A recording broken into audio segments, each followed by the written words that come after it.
primer autor de cada foto no es la cámara, no es la gente en la oficina, es el sujeto. Es un máster que no es eminentemente técnico, pero tampoco es exclusivamente teórico. Combina esos dos aspectos y da, además, da una especie de transversalidad dentro de la fotografía en muchos aspectos que pueden ser muy beneficiosos.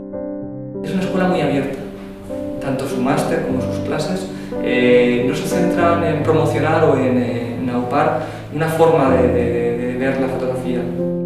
Entonces yo creo que las escuelas en definitiva lo que tienen que hacer es inyectar pasión, de manera que estos chavales finalmente salgan a la calle y vayan haciendo estos temas. El máster te provee de la base intelectual y de la base técnica suficiente para poder abordar cualquier proyecto que te plantees. El multimedia puede hacer que tengas una forma de ver las cosas diferente, ¿no?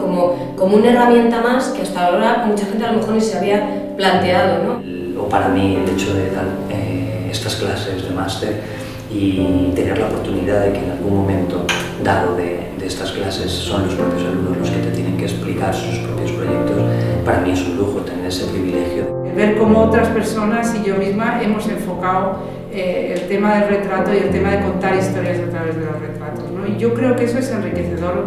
La responsabilidad creativa que tiene el espectador hoy en el arte.